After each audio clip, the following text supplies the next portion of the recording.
that my guest this morning holds a doctorate in education and has spent over 2 decades at the intersection of learning, leadership, and systemic change.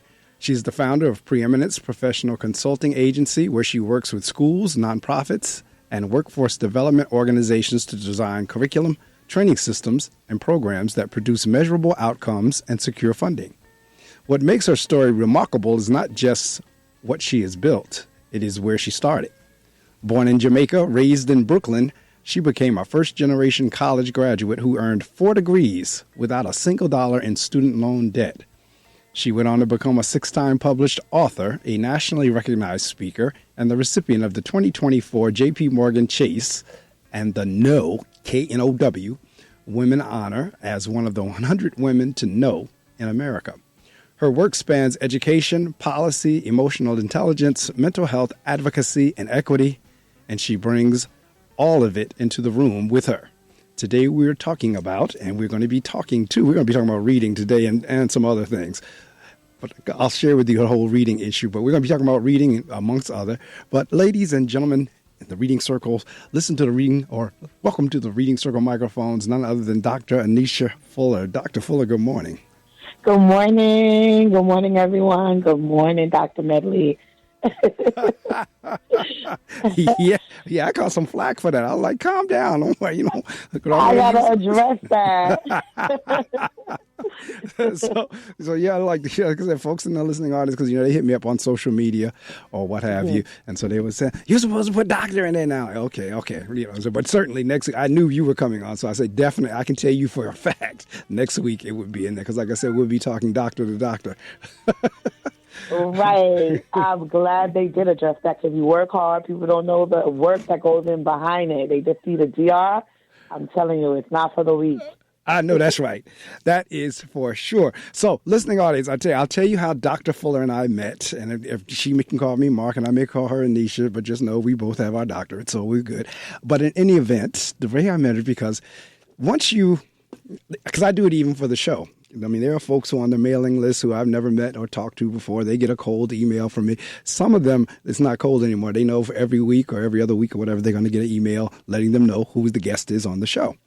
Well, Dr. Fuller sent out a cold email because she wrote her book and she was trying to get folks, of course, to buy the book, which is the objective of this too. And we'll talk about that later at the end of the show.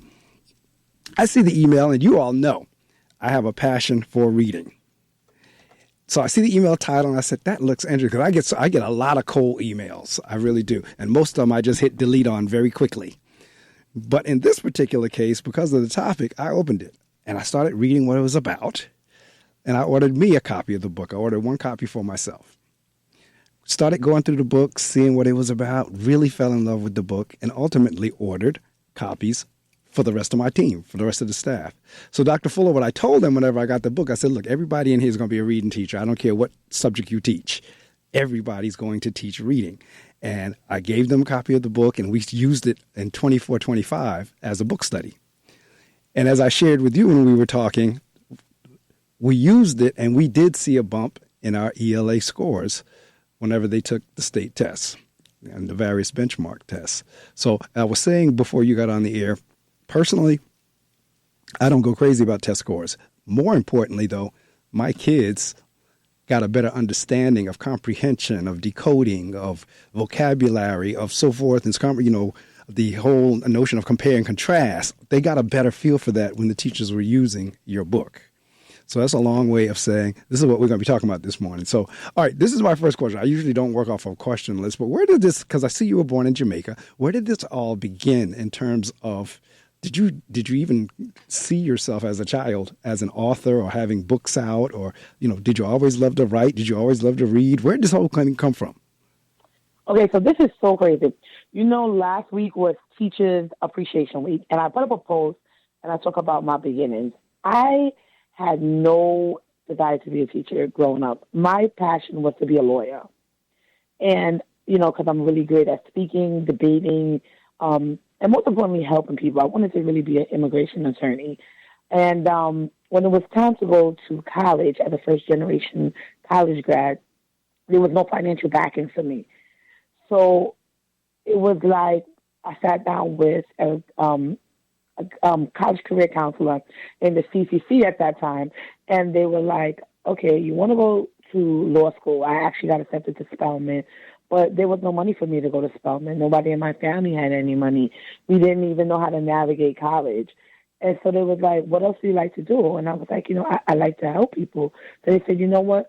You should do teaching or nursing. Those are secure jobs, recession-proof jobs, and as well as you can go to CUNY, something a little bit more affordable where you can pay out of pocket and you can still get a college degree.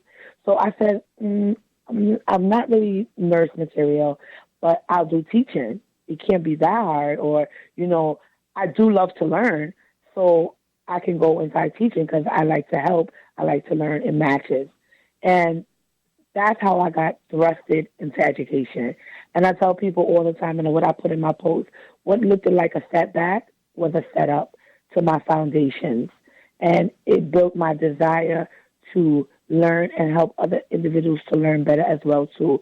As a child growing up, I was very inquisitive. I always read things, looked into things deeper. So I always had that, mechanism that you had to read to learn more, open up your mind to learn more.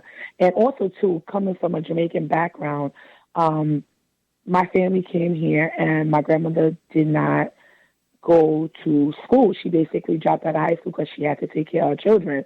Growing up in the islands, it was like survival. So you had to pick and choose whether it was education or survival. And a lot of them picked survival.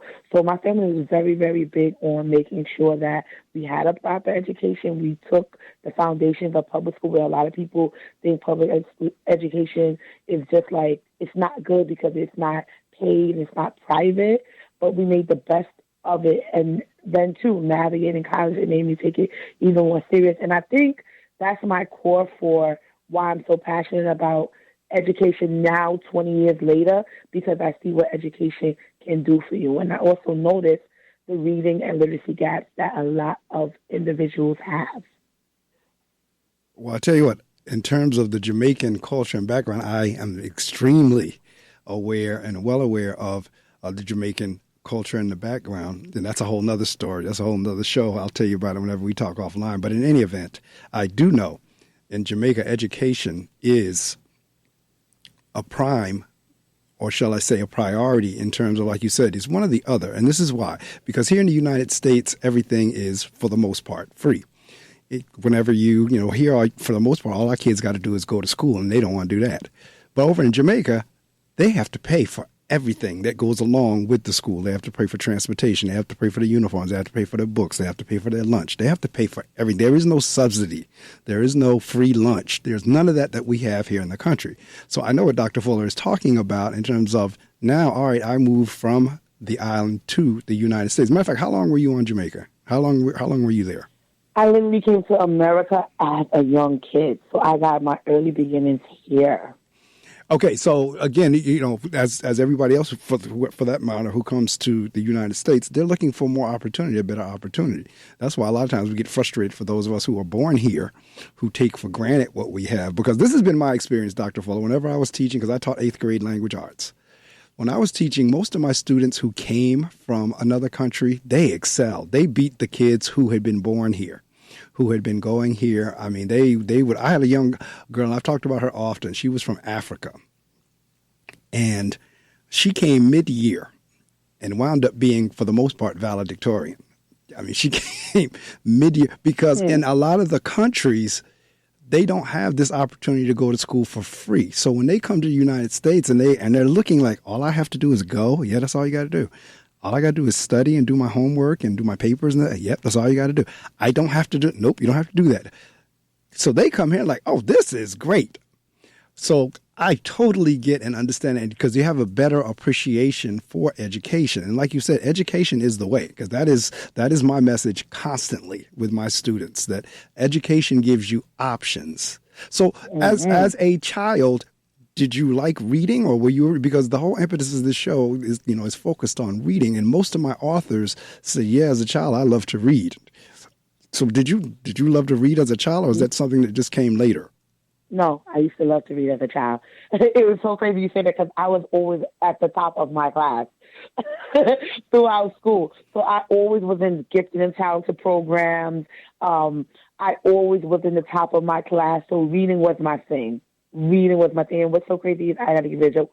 You know how normal teenagers, their first job is like McDonald's, like little fast food joints or stores. My first job as a teenager was in the office as a receptionist. So I used to do a lot of reading, the documents, filing. So I had a drastic love for reading. I just think reading opened up my mind. It does, and I was thinking as I was driving up here this morning, because I was thinking about something else, but I was thinking about this whole notion of reading. And what came to my spirit was one book could change your life. Because I'm reading a lot of books right now on social justice, on equity, because a part of my dissertation was dealing with social justice and equity and education and leadership. And so I was thinking as I was on the way up, because the books that I'm reading now, they are deep. In terms of what people of color and black people have gone through historically, a lot of the books I'm reading is in that area, is in that genre. And as I read it, and I know my history, I know the history, but just to see it in print, it's like it's changing me. I can feel it's doing something to me, even though I know what I know. And so that's why the thought came to my mind, one book can change your life. And I try to help students understand that. And like you just said, there is a connection between reading and your success. And I know a lot of people don't like to read. And now we're in 2026 when we have so many different distractions, because all of my students, for the most part, all they want to do is play video games on their phones. You give them something to read, they act like it's torture. So let's talk, as you worked your way through, I know you want to help people, because surely your book is titled, That's the Way to Read. Reading Comprehension, Questions for Readers, Individual and Guided Checklists, and Reading Comprehension Worksheets to Enhance Reading Instruction. Now, this is what I tell my students all the time. It's not, whenever I'm encouraging reading to them, it's not just because Dr. Medley loved to read. Dr. Medley knows that in order for you to succeed out there in quote unquote the real world and society, you're going to have to be able to read and comprehend. So what brought you to writing this manual? So one of the reasons what brought me to write this manual was because I felt like so many people, especially when you're a first-year teacher, right? So I got my early beginnings of working inside of New York City Public School in the Bronx. And working in the Bronx is like a lot of the students that came in were either their parents didn't speak English, they were learning how to speak English, or they were in a situation where education wasn't a priority in their household. So to get the students to read at home, to do more, was something that was non-existent. So you basically were stuck in the classroom, and I was teaching the first grade, a grade that I so tremendously love. And you had to get the students to basically go from like a BC kindergarten to now this IJ to be on grade level for the end of the year. So this is like significant jumps that you have to make them do. And it was like I was thrown in the classroom without the proper tools. And I really had to dig deep to get my students to learn how to read. So everything fell on me, not only with getting them to read, but remember, it's attached to your rating and your score, your effectiveness. So you got to roll up your sleeves and get to work. And I'm so passionate about learning, of course, because of my background and then what was instilled at home. So there were certain things that I learned, certain things that I researched, certain things that I put together, certain things as watching the trend, what worked with the students that helped me develop this whole entire guide was based on what I used to get my kids to jump. And every year I had extreme success with my students to the point that the second grade teachers all wanted my kids because it was like, okay, I'm getting Dr. Fuller's kids. When they get to me, it ain't much work to do because half of the time I had the kids in the middle of the second grade reading. I think a lot of it, too, why I made the guide as well, too, is that so many teachers are going into the classroom without the proper tools. They want to do the right thing by the students, but they don't have the proper tools. And if you give them this guide and work with them, this is the way how you can raise the scores. It's giving them some form of structure. I think a lot of times classrooms need that form of structure.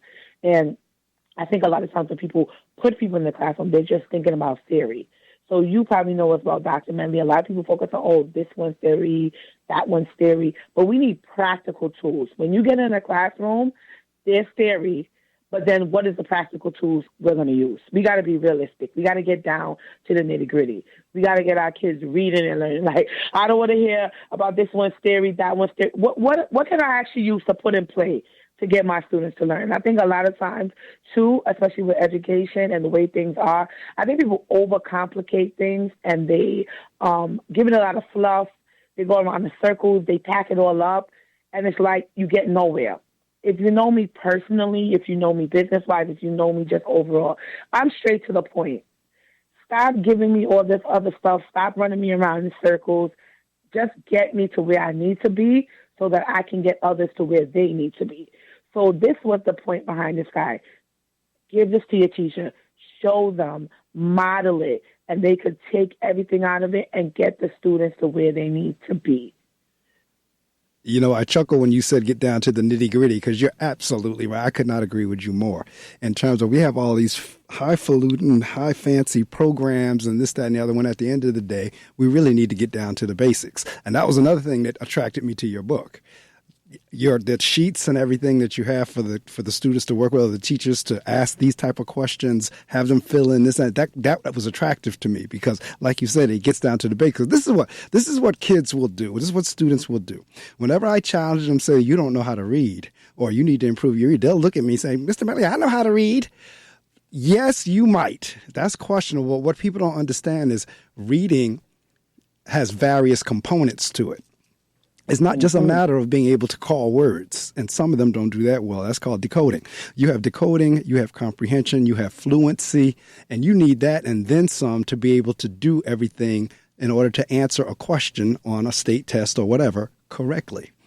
You need to be able to process it. I can't tell you, and I think I said this last week on the air. I cannot, because I was talking about you last week for the upcoming show. I can't tell you, I've been behind folks at an automated teller machine who did not know how to read. And they couldn't get their money out because now the automated teller machines are getting more and more sophisticated. And so they're throwing a whole lot of words at you. And I've seen people stand there at that machine and look blank, like I have no idea what to do. And then they finally give up. They take their card out and they walk away. And now they didn't walk away because they had insufficient funds. They walked away because they couldn't read what the ATM was telling them to do. And that's just a simple example when I use an ATM. But there is so much more that goes into, like I said, you have to decode. And this is the other thing that happens, and you know this just like I know this. If you cannot decode, you never get to the comprehension and the fluency. Because now you get stuck on not knowing what the word is, and all your time is spent trying to figure out what's that word.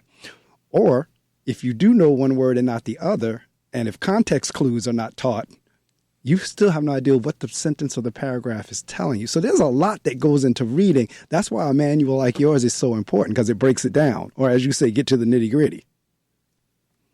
It definitely gets to the nitty gritty, and it definitely helps, especially teachers that are new to learning. You have a lot of people that come into education, they're leaving other backgrounds, they're leaving other areas of expertise, and they don't really know. So I'm really big on the fact that you're giving your teachers what they need to make sure that they are helping the students. I felt bad my first year my first year of teaching first grade, because I'm like, oh my God, I'm still learning. I did what I had to do.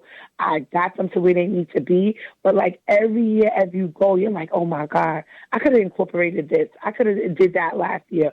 But here I am now, giving them everything they need the first time so that they don't have to feel like they cheated the students. They did everything. And I think that is so important. People miss that key element for education, especially when reading. You need to make sure that your students are able to do all these different things. They're able to tell you about the front of the book, the front cover of the book, the back cover of the book, what's on the spine, what goes on in the middle, beginning, the end, the characters. They need to be able to unpack all of that when they're reading. And people don't even understand these type of skills that you are working on with the students. When they go and move into next levels, they're able to explain themselves as well.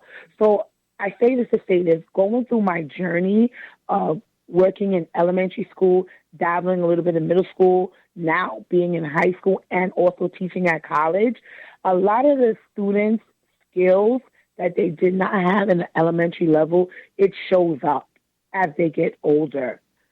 So we want to make sure that we're tackling them at the early stage so that when they move through their educational journey and get to a higher level, or even getting them ready for just if they want to go into careers, they have to be able to unpack these things. And I think a lot of times now, especially with the increase of AI, it's taking the way people think, and people not even wanting to comprehend because they think that, okay, this AI is going to do all the work for them, or everyone else is going to do all the work for them.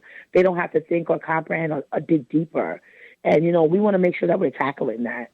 We're not just making them think that, okay, the future is AI, the future is someone else reading something for you. You don't have to have all these skills.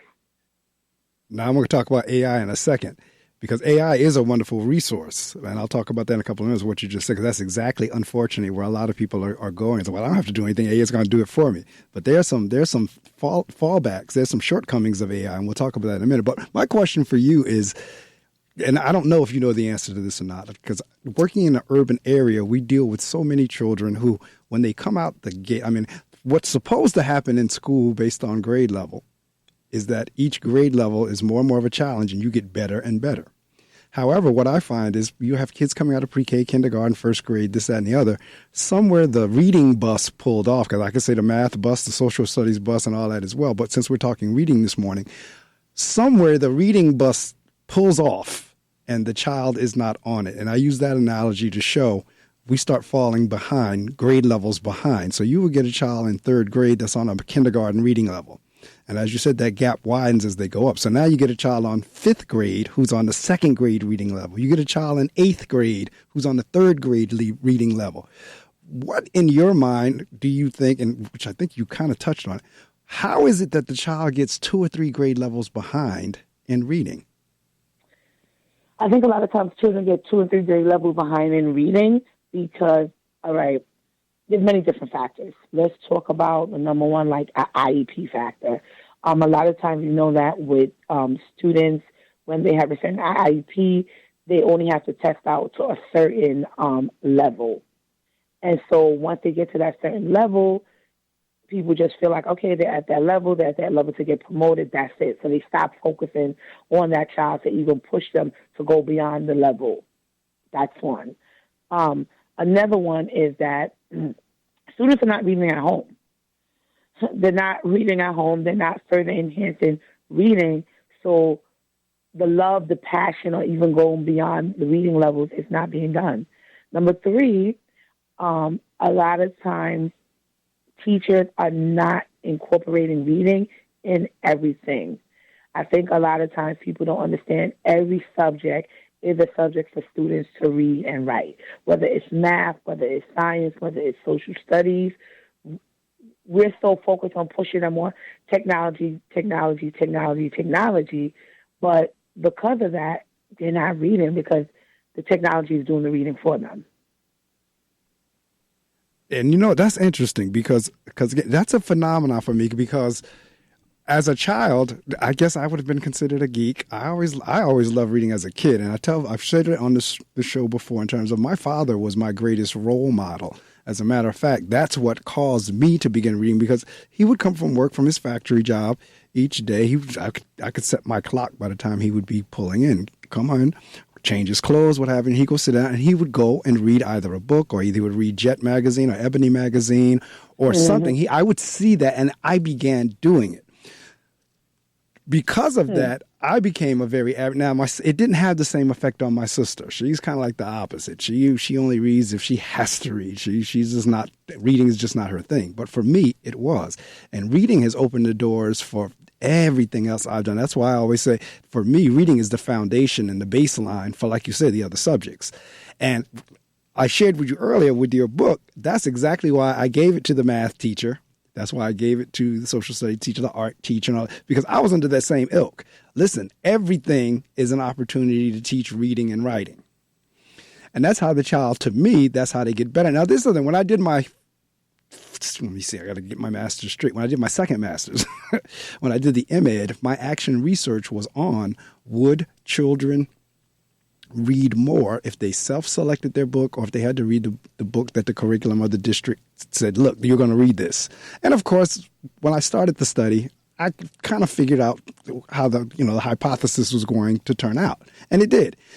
The kids had to keep reading logs. They had to, take down the titles of the books, so forth. They had to tell what times they read, how long they read, so forth and so on. And as it turned out, the hypothesis was correct. And it makes sense, to be honest with you. I will read something that I self-select that I'm interested in compared with a book that I have to read for school or that the district tells me I have to read or my teacher tells me I have to read. This is what, to me, I'm saying all that to say that a lot of children, a lot of parents don't get. The trick to this thing is to pick something that you really love and are passionate, because there's books written on everything. There is nothing under the sun that someone has not written a book about it. Mm-hmm. Pick something that you're passionate about, that you're interested in, and read that, because now you're building your skill. So when you do have to read something that you didn't pick, at least you have the skill to do it. Because, see, this is another part of reading people don't understand. There's different types of reading. There's informational text. There's when we read a novel, the pleasure reading. There's scientific text. I mean, there's all different types of texts that we read. All right, there's and not to mention genres. An autobiography is different from, a science book. It's different from a romance novel. There's different types of genres, different types of reading, different types of text. So we have to even be aware of that. But if you build the skill, it won't matter what type of text it is. And I agree with you. Reading is not done at home, at least not consistently. I don't think people are advocating or encouraging reading enough to help people understand the importance of it and the options that it gives you. So there are a lot of factors that goes into whether someone reads well or they don't read well. And to be honest with you, my heart goes out to those who can't read, because this is where we are in 2026. The shame is not knowing how to read. The shame is in not getting some help, because there's way more than enough help out there to help anyone who doesn't know how to read become a proficient reader. And your book is one of those. Because, see, I'm also an aviation geek. They call it an AV geek in terms of flying and pilots. So I'm an AV geek. I love aviation. And I'll tell you this, there is nothing that pilot does in the flight deck that is not on a checklist. Everything they do from takeoff to landing, there's a checklist for. And I'm looking here at your individual instruction reading skills checklist. That was another thing caught my eye. Reading comprehension skills. Identify the main idea. Identify the supporting details.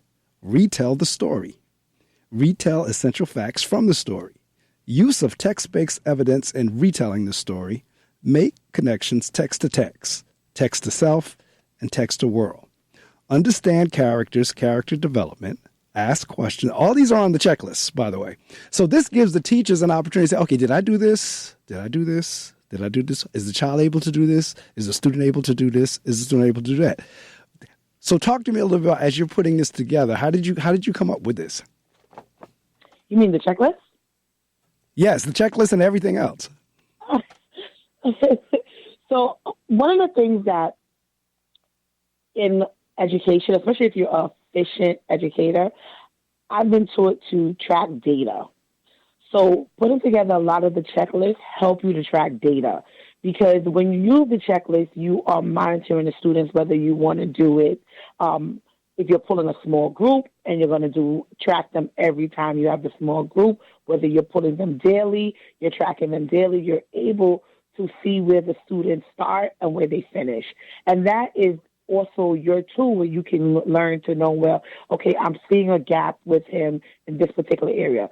Then you know that you need to be working harder to enhance that particular area for that student. If you're doing it in a way and you're looking at all the students, it can help you do it. Like, when I pulled the group that's reading on a level I, Okay, I'm noticing that they're all having a problem in this area. But look, if you use your checklist and you go back, you look at the group that's reading on the group that's reading on level D. I noticed that they're having the same problem with this skill, this particular area. Then you can use that to assess and know that, okay, I need to be targeting this area in my instructional with the whole class because it's the area where the class is in danger and needing additional support. Also, if you look at the science of reading and all the different areas that you are supposed to be addressing, the book addresses that as well, too. And I would say that also from my experience as being an elementary school teacher and knowing all the different components that students need to have. So in New York City, one of the things that we used to test the children was Fontaine and Fennell. And with Fontaine and Fennell, they had all these different areas that the students had to know in terms of comprehension. So I was the type of person that I believe in backwards learning. Why do you try to, I hate when people try to get students ready at the end when you should be attacking that from the first day of school. So I wanted to make sure that by the time that they were ready to be tested by another teacher and go to another person to be tested, they already knew all of the skills like the back of their hand.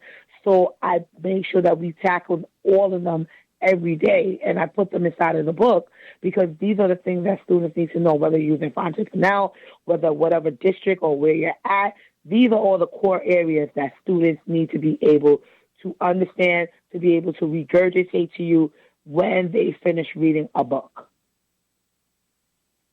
Now, I noticed in the bio you have more than just this book. Let's talk a little bit about, and we're going to come back to this because this is the focal book for this morning, but talk about some of your other work, some of the other books you've written. Okay, great. So I am, what I can say is pro-author now because I've written so many books. So another book that I have is a guide. So I told you guys that I'm currently in the secondary education space.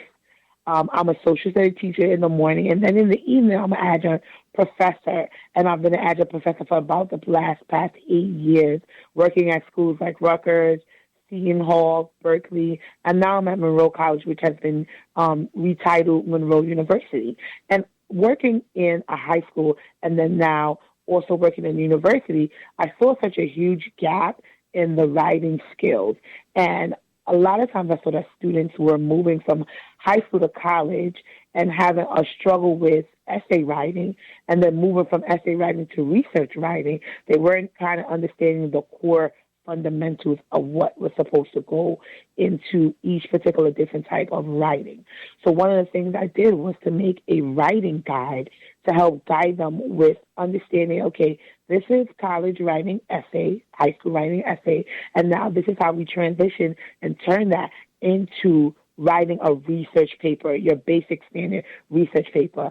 I saw a lot of times that students were dropping out of college because they were missing the core ideas of writing an essay, and they were struggling with it, and they really, really wanted to finish school, but because they were, once again, struggling with the fundamentals, it gave them a hard time, so they just quit. So I wanted to put out something there to say, hey, if we start attacking the problem from in high school, when they do transition into college, especially their first year, they're able to be successful and continue in this retention because they know how to write essays. They know how to write research papers, from essay to research paper. I wanted to make sure we tackle that. And then I have another book called A Co-Essential Correspondence.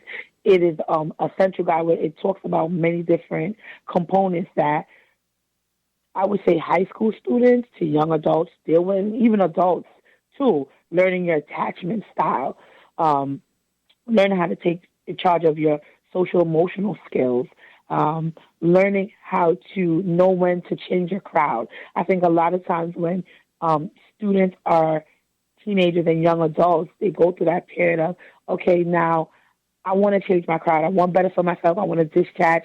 I want to go into new beginnings. And they struggle with that, like being able to say that, okay, this friendship or this crowd, this circle no longer serves me. I'm ready to move into something new and be okay with it. So I have that book. I also have my first book. I always talk about my baby. It's like my blueprint. What put me into the author realm. It's called Growing Up Forsaken. And to double back into what I was talking about earlier, being from the island of Jamaica, one of the things I noticed with Caribbean people was mental health. And inside of my book, Growing Up Forsaken, I talk about growing up without my direct parents in the household and how that played such a huge factor for me. And also with opening up about that and going to see a mental health therapist. I think that mental health is a big, big, big, big taboo in the Caribbean. When you hear about mental health, you only notice it or you only associate it with needing a marriage counselor. People go to the therapist like if they need marital help or if you're straight G-bills and crazy. It was never introduced as mental health as being a good thing. We're going to a therapist to talk about how you feel, how to regulate your emotions, why the things that you go through show up in your relationships. It shows up in how you deal with work, how you interact with other people. And I opened up about it, and it was such an awesome book that sold millions, like lots of copies. I was going to say millions, but hey, I'm going to put it out there that after today it will sell millions, but it sold thousands of copies for. It was such a good experience because people began to open up that they always wanted to go to a therapist. They always wanted to learn more about mental health, but was too shy and nervous because nobody was talking about it. So I'm the type of person, I say that I'm a taboo talker. I am a groundbreaker. I'm the type of person that put topics out there and say things that people are thinking but afraid to say that they want to hear about. So that is one of my other books as well, too. So that's just a few of them that I wrote. Yeah, I want to hear a little bit more about the mental health. I just need to make sure we get the topic. And by the end of the show, you have the opportunity to promote, and I want you to tell the topics of the various, or tell the titles of the various books and how people can get that. But we'll do that at the end. Ladies and gentlemen in the listening audience, I hope you've been with me since 6 o'clock. But if you haven't, I definitely hope you've been with me since 7, since my guest joined me. My guest this morning is Dr. Anesha Fuller, and we're talking about her various works. The key book that brought her onto the show was this book we were just talking about a little bit earlier. That's The Way to Read. And reading is so important. Like there used to, I think they still use that tagline, reading is fundamental. It is so critical to everything that you do. I always tell them, Anesha, no shade on the other subjects. I'm not downplaying or discounting the other subjects. But what I am saying is in order for you to do well in the other subjects, you need to be able to read. And you need to be able to comprehend. You need to be able to decode. You need to have fluency. Because the reading and the speaking and the writing, they're all connected. Usually how a child speaks, and a grown-up for that matter, usually how he or she speaks is how he or she writes. Right. And usually how well a person reads or writes is based on, or usually how a person talks and writes is based on how much they read. Because reading builds vocabulary. You build your vocabulary. And this is what I challenge my students to do is okay, if you're reading something, you come across a word you don't know, make it your business to underline it or do what you need to do and go find out what that word means so that you can put the whole context of the paragraph or the sentence together. But it also at the same time builds vocabulary.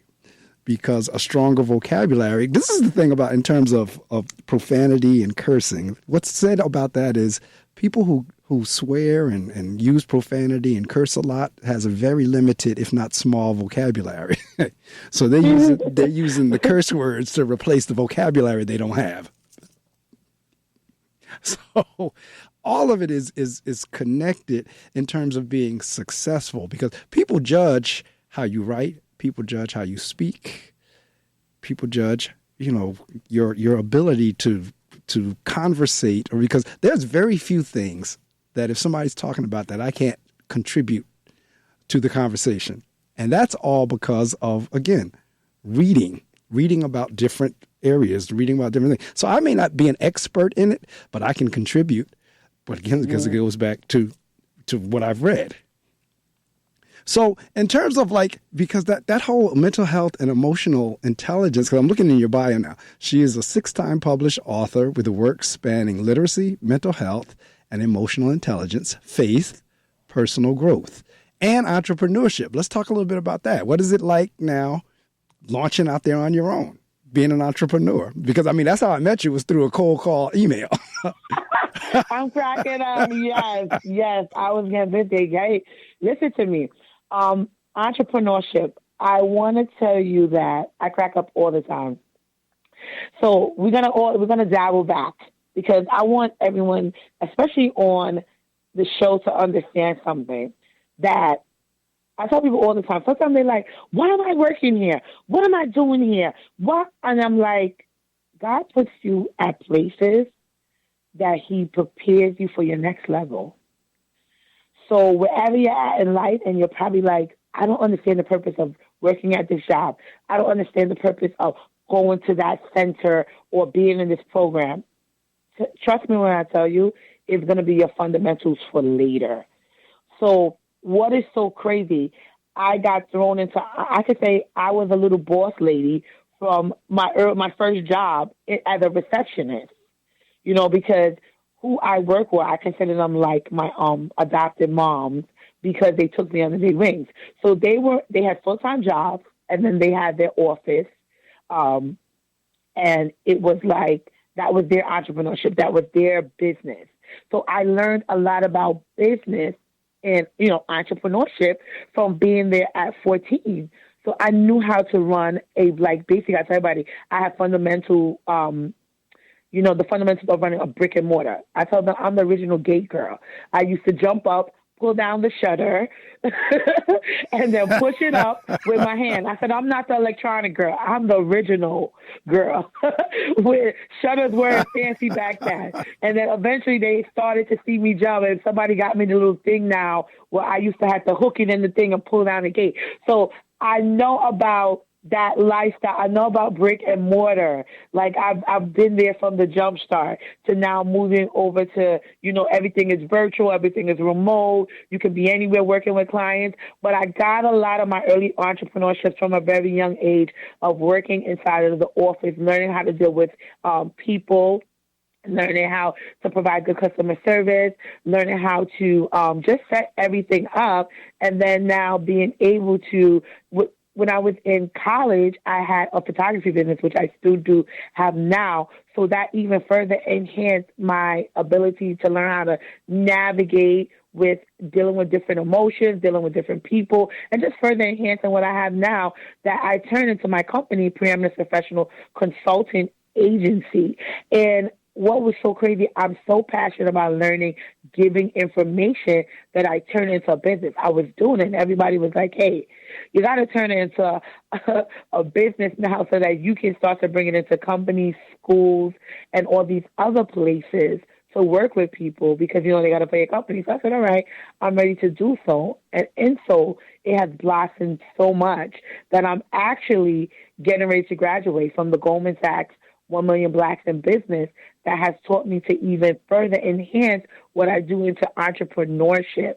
So it's a part of my DNA. It was something that was embedded in me at the age of 14 that now I'm taking my skill sets and further enhancing it through my business and reaching the multitudes. Well, I'll tell you what, congratulations on the Goldman Sachs graduation. Congratulations on that. That's upcoming. And yes, what she's talking about is she is the CEO of Preeminence Professional Consulting Agency, LLC. And I know one of the objectives, because we talked about, is at the end of the day, as being an entrepreneur, as well as a teacher, an instructor, an author, doctor, so at the end of the day, you want to get your work out there. So you're looking to now, again, at the end of the show, I'll give you a chance to promote. You can say anything but $. But your overall objective, even with all these interviews and everything else you're doing, is to get yourself into various school system and districts, correct? Yes, definitely. Definitely get myself into different school districts. Also, too, to get myself into nonprofit organizations, get myself into workforce development organizations, associations. I also work with other entrepreneurs as well, too, to get myself more out there so people can know of my services and what I provide. And also, I feel like as an entrepreneur, even myself, like when you go to different people, you entrust in them to give you your expertise. One of the things that I notice with some people, they like to give people fluff. That's what I'm hearing from other people. Like they come up with these get rich schemes. Oh, I can turn you into a millionaire with this one course. Let's be for real. If you're a real entrepreneur, you know you got to put in the work. That's my favorite line. You got to put in the work. And I'm very, very big on being realistic with people in everything that I do. Because I tell people all the time, I operate with a spirit of excellency. You can see through my book. It's a spirit of excellency. I put my best foot forward.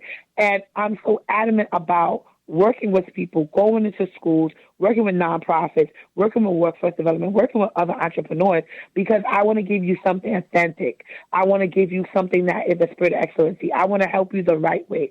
I don't want to run you around just to get a couple of dollars, just to get a little. Some people say, like, you get a lot right now. No, I believe that when you work with people, you do things the correct way, you do things with the spirit of excellency, you will always have business.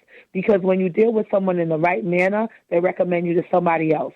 That person will recommend you to someone else. You'll always be ongoing. Instead of running people around in circles and just getting one customer, and you feel like, okay, yeah, I got this largest amount of money, that's it, and they feel like they walked away with nothing, and they don't recommend you to someone else, that's not me. When you work with me, I believe that you're supposed to get your money's worth. I treat people how I want to get treated. So that's how I approach my business, and that's one of the things that I learned, too, even at a very early age. That when you operate with excellency, when you give people what they paid for, you will always have business, because they will always keep telling one person about you, the next person will tell another person about you, and your store basket will never go empty. So I'm very, very passionate about what I do. I'm very, very passionate about what I give to people, and I'm very, very passionate in spreading myself out there so people could get that experience. They could get their money's worth. They can get what they put out there, and they're not walking away feeling cheated, because I know what it's like to feel that way. Like, what did I just spend my money on? You understand me, Mark? I sure do. I sure do. Matter of fact, as we're trying to put Dr. Fuller out there, her name is Doctor, and the first name is Anesha, Anesha. The last name is Fuller, just like it sounds, Fuller. So we're doing what we can, because part of the show is to get folks out there, to get, I've had the famous, I've had the not so famous, I've had the local, I've had the international, and that is the whole thing, is exposure. Because exposure, as part of being a business person or an entrepreneur, exposure is big. So I'm glad that Dr. Fuller took the opportunity to join me this morning. It's funny because when I first ordered her book, I hit her up on LinkedIn or whatever and said, I'd love for you to be a guest on my show. And so she was steady hitting me up back, and I wasn't checking my messages. And so finally, whenever I hit her back again, she says, I said yes back in December. What you call it? I did. I said, you ghost me. That's right. She said, I said, you ghost me. I was so mad with you. And I said, no, I didn't ghost you. It's just, first off, it's rare that I check my LinkedIn messages. I've gotten better. I'll check them. But I didn't check my LinkedIn messages like frequently. So I didn't realize she had responded back. And so then we started talking again, and she started telling me, I said, we got to get you on the show. And we're talking about. So that's what we're talking about this morning. I see here you are also the founder of No Rest Until Success Foundation. Talk about that. Yes. So, what's crazy, when we were talking earlier, I wanted to bring it up and mention it as well, too, when you talked about a lot of times people don't know how to read.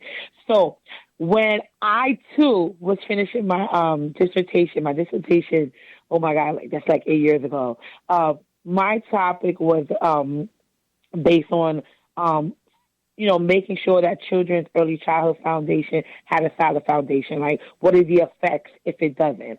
And I ran an action research project at a school. And from running the project at the school, and then also my encounters of being in the education field and just being around different people, I noticed that there was a trend. A lot of times, parents and other people couldn't help their kids with homework or reading because they couldn't read. And I felt like they didn't have, a lot of times, especially because I grew up in Brooklyn. I'm now a Jersey girl, but I grew up in the heart of Brooklyn. I grew up in the heart of East Flatbush, Brooklyn, Brownsville section. And a lot of times we were under-resourced. we're under-resourced in the information and access. And a lot of times people want to do better, but they don't have the information or access. And I felt like a lot of times if people understood the skills that they needed, they'll be better able to help their children as well as themselves. So in part of that, my goal with the whole No Rest Until Success Foundation was to do that. So we have two intricate parts of the No Rest Until Success Foundation. The first intricate part is that we run free workshops. And one of the workshops that we used to do was we used to have parents open to the public to come in and we teach them reading strategy skills. So a lot of the things that we did inside of the book, we taught them that, like, these are the questions that you're supposed to be asking your children when you sit down and read with them at night. Not just shove the book and stand up there and let them listen to you. Tell them, okay, read for mommy, read for daddy. No, after they finish reading, you're supposed to ask them all these set of questions to know if they comprehend the book. But of course, you can't tell somebody who is not an education background, those things, because that's not their area of expertise. Like I can't tell a plumber what to do because I don't have experience in plumbing. You get what I'm saying? So we wanted to make sure that we give people these tools. Also, one of my favorite workshops that we did was raising better boys and girls. So I work in a high school that is attached to the fire department. So a lot of the students, when they graduate, they go into CTE program and they go to work in the EMS, the fire department, and then they go into the fire academy. So it's like a lot of boys at the school. And I developed a love for boys because I'm just like, I love to see them turn into their manhood. When they leave the school as these little teenage boys and now they become great men. And I said, you know what? I feel like sometimes people forget about the boys. They forget about the boys. We know we love the girls. We have a lot of things, resources for the girls. But what about the boys? We're not pointing to our men. We can't complain about them in society, but we're not giving them the correct tools to set them up for success. And I was so intrigued with what the fire department did for these boys, how they taught them structure. They wore uniforms. They learned how to speak in authority, march, like, we're raising better boys and better girls. So we're raising better boys and better girls. The workshop brought in different people. We had a chef. We had somebody talk about financial literacy, hair and makeup. We had other different topics because our goal is to raise better boys and girls. Like, we can't talk about a problem if we're not helping address it. And once again, it all boils down to resource and access. A lot of people want to do better, but they don't have the resource and access. We're not coming to where they need to be to show them, like, hey, here is what we're offering. Come and get the information and the knowledge. And the second part about it, the second component of it is the scholarships, which is so crazy. Our scholarship awards brunch is coming up this June 14th. And I go back to my early stages of going to college. Like, if you are just now listening in or you were here with us, I talk about when I was getting ready to approach college. I was a first-generation college grad for my family. So I was the first person to graduate college on my mother's side and my father's side. And there was really no guide to college or how to navigate. And I go back to these two wonderful women that I was working with at their office at the age of 14 that gave me my first start as their receptionist after school. They understood what I was going through, not being able to go to the school, my dream school, Spelman, and then having to resort to go to CUNY because it was affordable and, I needed to go to school. And that day that the tuition was due, I didn't have all the money to go. And I will never forget, Doreen Robles, may her soul rest in peace. She was one of the ladies that worked in the office with her, and me, her, and Mercedes all got in the car. This time I was going to York. I later transferred to Brooklyn. I got my bachelor's, but I started off at York.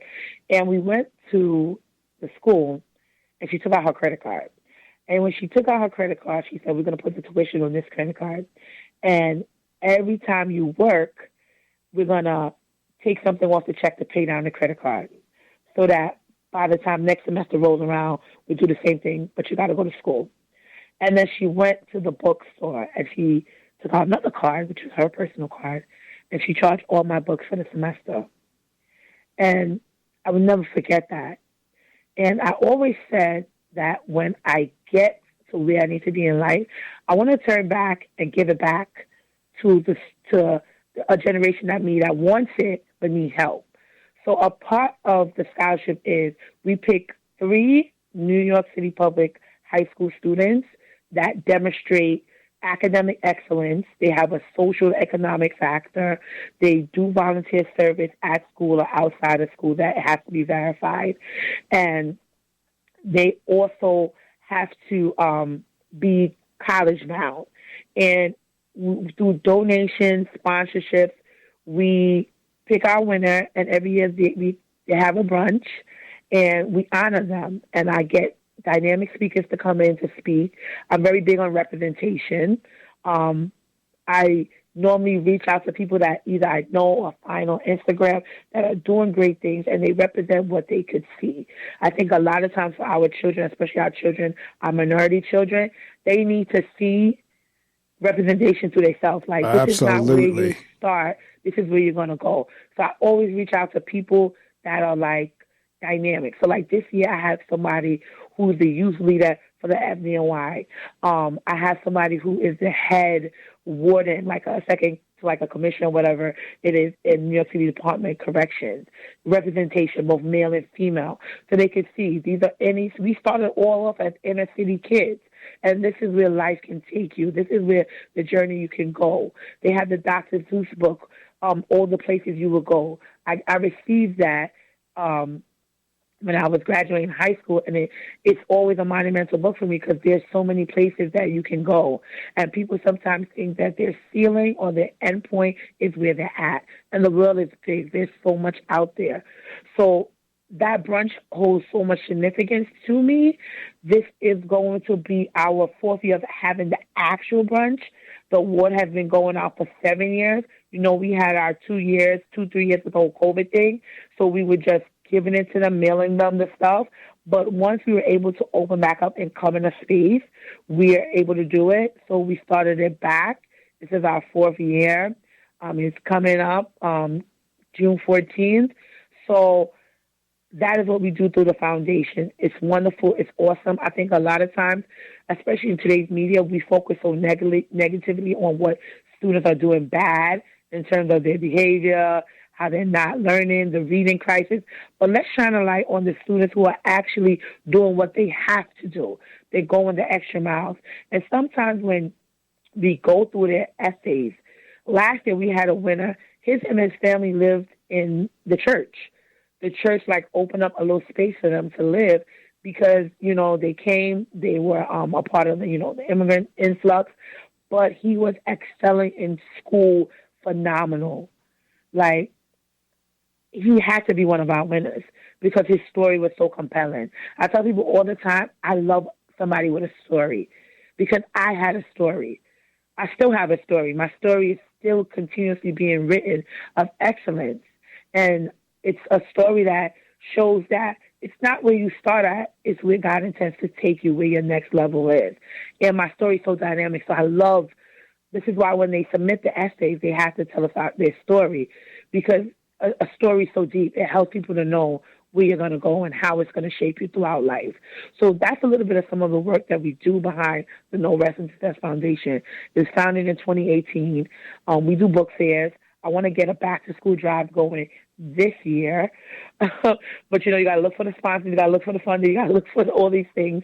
I tell people all the time that if I had my way, the amount of philanthropy work I would do is phenomenal because I see so many areas of give back and needs and spaces and places, taking pictures for social media, for pretending like they're doing the work, but not really putting in the work. When you're doing these community service events, when you're running these nonprofits, you got to put in the work. People don't see the behind the scenes when I'm dragging boxes in my car, when I'm up late at night putting this stuff out, when I'm spending my lunchtime making calls, making connections, making emails to get things done. It's work behind it that you have to put. But I'm so proud of how far I've taken it and what I've put into it and giving back what was given to me almost 23 years is when I graduated high school, 2003. And giving back what Doreen and her sister poured into me that day at your college, I will never forget. Well, I'll tell you what, you said so much in that time that you were talking to unpack that I was trying to, I didn't have notes in front of me to jot down. I'm trying to do it by memory. But the one that you just talked about that someone did for you, that you are now wanting to do for someone else. And it's funny because if you remember, whenever I sent you the copy of the press release, your response was, "Come on now," and that's where I am with you as you were talking there. Because a lot of times in church you hear somebody say, "Come on now." Well, that's where I am with you on what you were just saying. Come on now, I'm with you. I hear you. Matter of fact, I don't know, and we could talk about this. When you get ready to close out. Is there a way to donate to your scholarship fund or to your foundation? Or is that on their website? Or is there a way to donate to that? Because, see, I'm like you. I believe in giving back. A lot has been given to me, and I believe in giving back. So if there's a way to donate to your scholarship fund, I'm in. So yes, there is. and there was something you talked about earlier that I wanted to talk a little bit about very briefly. We don't have to discuss it, but I just wanted to acknowledge it. You were talking about, as you were teaching the kids to transition or the students to transition in different styles of writing, because just like there's different styles and different types of reading, there's different types of writing. And you're right. Research writing is totally different from essay writing. And so that transition, it's interesting because as I was, the last 3 years doing this doctorate, that's the area I was always working on, was to change the tone of the research writing versus, my normal writing. And so that, there's a lot that goes into this reading, writing, speaking thing. And then when you start talking about just the fact that, for people to be able to move through the educational cycle and the costs, and then you have an angel that says, I'm going to do this for you. And so, and now you've taken on that spirit of, because it was done for me. I mean, not for nothing. I think something about Dr. Fuller, something about getting older that has something to do with tearing up quicker. I used to tease my mom about it, but now I see where she was. When you were telling that story about the woman putting her credit card out, I almost teared up. It always, you're so crazy, tear in my eyes. It always does something to me. Like, it always, I had a friend say something to me. He said that, my friend that's a therapist, he said that you could be a 35-year-old man, and then when an incident occurs, something happens that triggers you, it brings you back to a 16-year-old version of you that's probably has an unaddressed issue or unhealed, or it triggers something to you. And I think that even at my age now, this is almost 22 years, every time I talk about it, I mentally go back to that day as a teenager. I was 17 going on 18 that time. I was really young. And, it takes me back to that day where I wasn't able to do for me, but somebody else was able to do for me. And they saw in me that potential. And it kind of even, I don't know if I mentioned this, Doreen passed away from cancer. I'm trying to think how many years now. I can't, Wow. it's more than 10 years. Right. So she never got to see me get my doctorate. Her sister did. Her daughter did. Everybody was at my graduation because they like a second family to me. But she didn't get to do this. And one of the things that I learned with working with them from being the age of 14, they were very big on give back. Right. They were very big on community service. They used to take me with them to their church, and their church used to have functions where they would fundraise money for orphanages in Trinidad and other countries. And I would donate my service. They'd be like, okay, you're going to stay in all day with us. You go to help serve the people, clean up, do the garbage with us, everything. And my first year doing it, I loved it. And every year I would mark it on my calendar as a young teenager, loving to do community service. And it was something that it gave me my passion for it. And she was very big on give back. So I said that when I get to where I'm able to help, I want to do something in her name to honor her, because she gave me the building blocks to where I'm at now, and she didn't get to live to see it. So I always want to be able to do it. And my biggest thing is always ask God to align me with people who see my vision, and also to people who willfully want to help and to donate and who want to, give back. Because a lot of people don't understand that. I tell people all the time, let's put in the analogy of a ball fist. If your hand is closed, meaning you're hoarding and keeping everything you have no way to receive any blessings. Correct. Because your hand is closed. But when you give, your hand is open. You're able to receive. And if you look at my life, if you know me on a personal, professional level, people say I'm always blessed. I always have. I'm always winning. But that's because I'm always giving and pouring back into others and sharing my resource.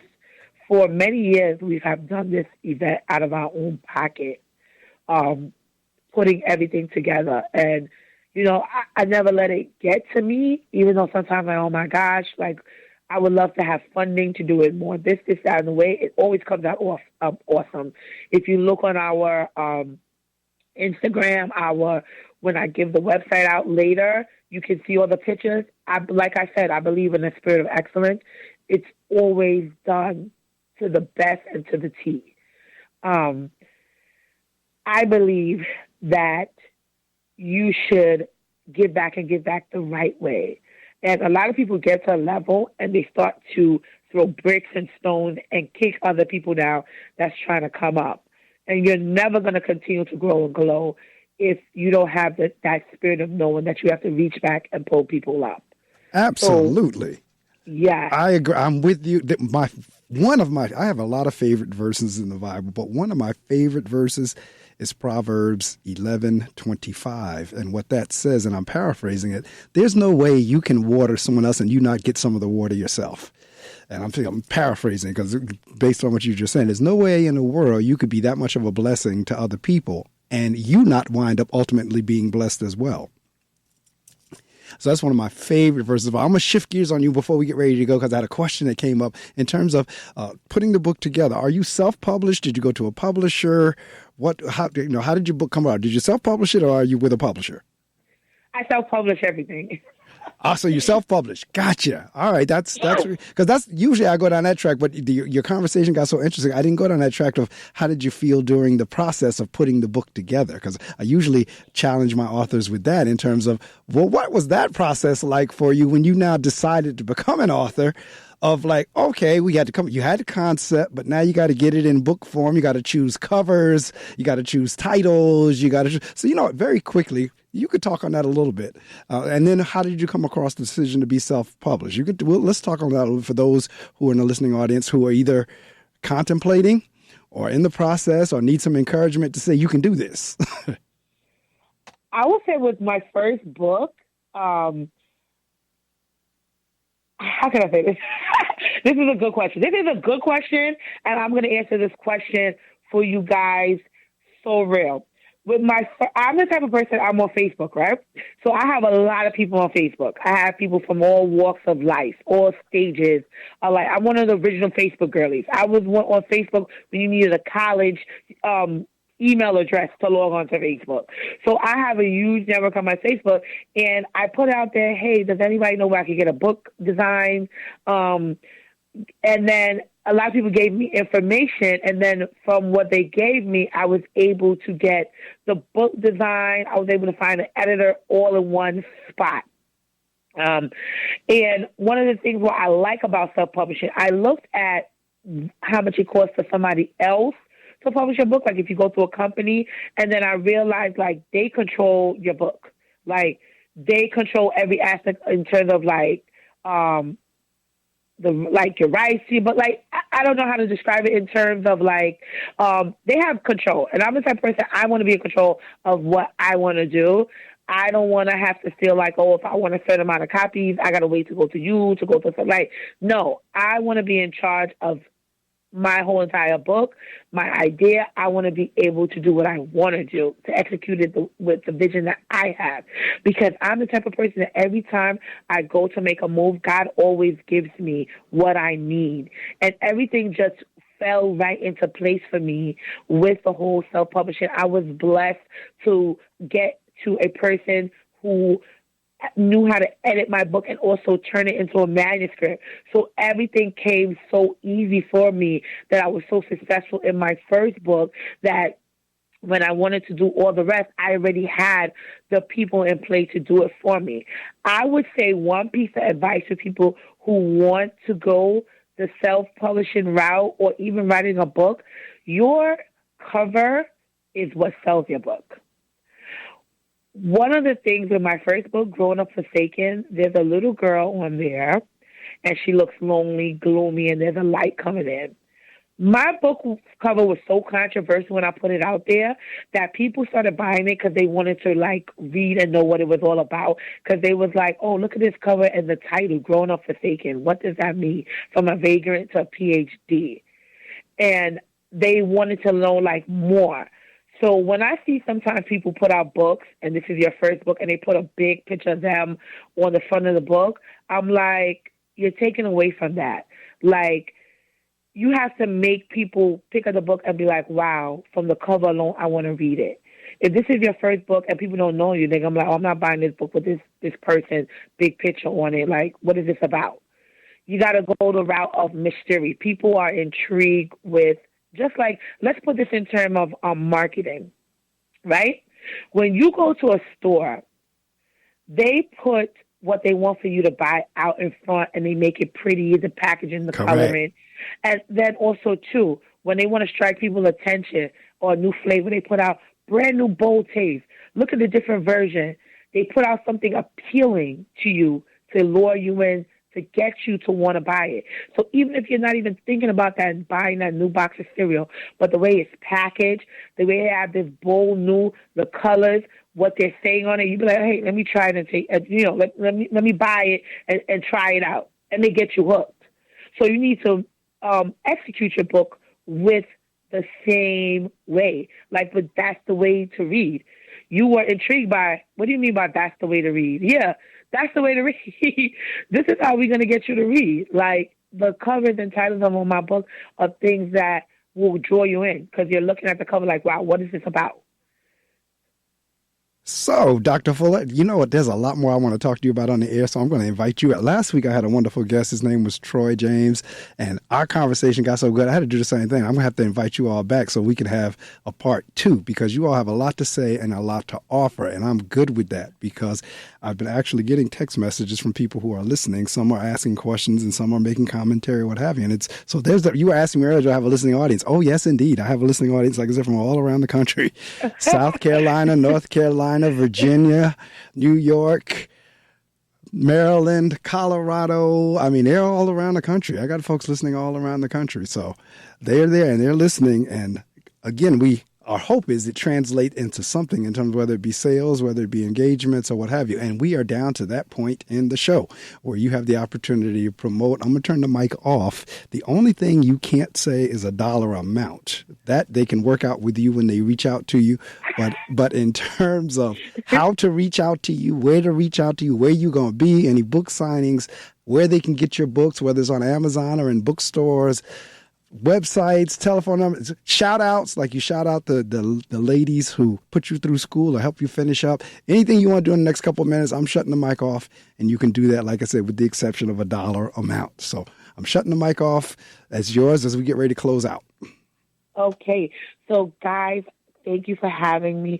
If you want to find me, okay, I'm on LinkedIn. My name is Dr. Anesha Fuller on LinkedIn. So Dr.Anesha, last name Fuller, Fuller.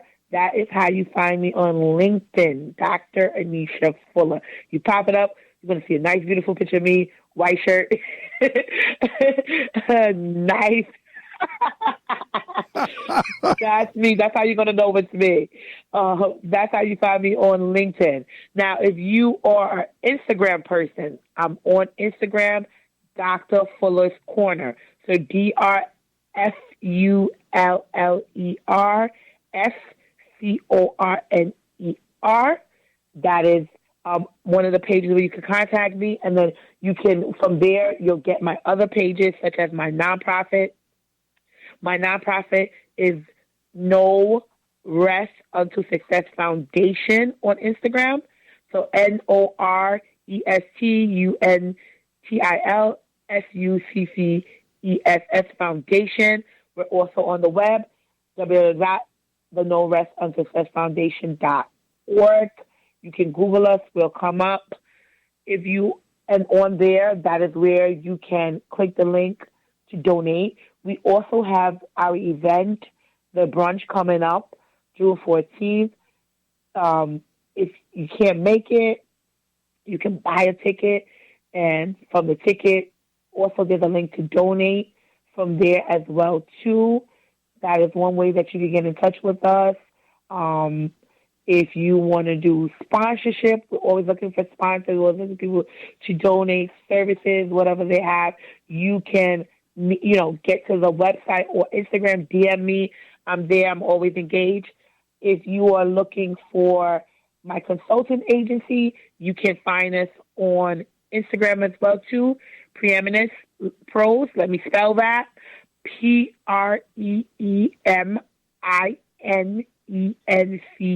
Pros. Preeminence Pros. We're also on the web, www.preeminencepros.com. You can find me on there.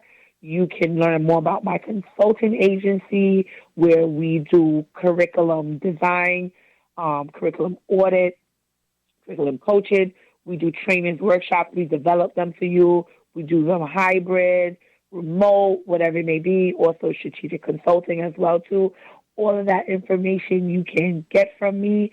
And for my books, you can find that book that Dr. Medley loves so much. I love how he loves that book. That's the way to read. It is on Amazon. If you want to buy the single copy, you can find it on Amazon. That's the way to read. Reading comprehension, questions for readers. You punch that in, you'll see it come up.